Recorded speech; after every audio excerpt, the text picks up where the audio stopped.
नाज़िन रानीपुर में Valentine day ते कोठायल साफ़ी इता जे कठ में हिक ॿिए खे गुलनि जा तोहफ़ा पिणु ॾिना विया। गुलनि जा तोहफ़ा ॾियण सां गॾु हिक ॿिए खे मोहबतूं अर्पियूं वयूं। साफ़ियुनि जे मसइलनि ऐं सदन तहफ़ुज़ लाइ जदोजहद हलाइण ते बि इतफ़ाक़ कयो वियो। तफ़सील ॿुधाए रहियो आहे रज़ा राजपूत। साफ़ इताद खैरपुर पारां रानीपुर में कन्वेंशन ॻोठायो वियो आहे। सहाफ़त सां मोहबत जो इज़हार कयो पियो वञे।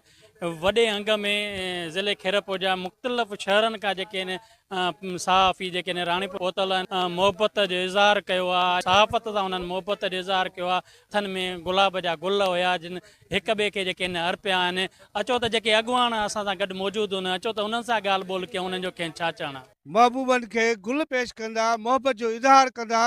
उन ॾिहाड़े ते असीं खैरपुर सहाफ़ी इताद जा दोस्त जेके आहिनि, सहाफ़ी जेके आहिनि, सॼे जेको बि हिते कठ गॾु थियो आहे, हज़ारनि जे तादाद में, सवनि जे तादाद में अॼु सहाफ़ी जेको आहे हिक ॿिए सां मोहबत वंडण जे तौर ते हिते गॾु थिया आहिनि। ऐं असां जो नारो इहो आहे त इतिहाद, ॿधी ऐं हिक ॿिए सां मोहबत सां पेश अचणु, नफ़रत खां नफ़रत करणु असांजो नारो आहे। सॼे खैरपुर ज़िले जा 8 तालुकनि मां जेके दोस्त आया आहिनि उहे हिक ॿिए खे गुल पेश करे हिक ॿिए खे भाकुर पाए मोहबत जो इज़हार कनि था। ईअं सम्झो त असांजा महबूब ई असांजा दोस्त आहिनि, जेके सॼे ज़िले जा असांजा दोस्त उहिदेदार मेंबर आहिनि, उहे असांजा महबूब बि आहिनि।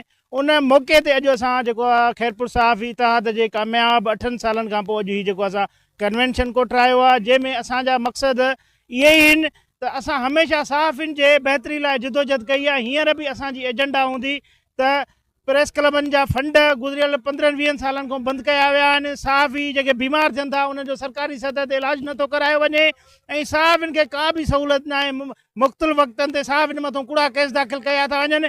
हिन कन्वेंशन में बाज़ाब्ता हिकिड़ो ऐलान कंदासीं त सहाफ़ियुनि सां जेके मसइला आहिनि उहे ख़तमु कया वञनि, सहाफ़ियुनि खे सहूलियतूं ॾिनियूं वञनि, प्रेस क्लबनि खे फंड जारी कया वञनि।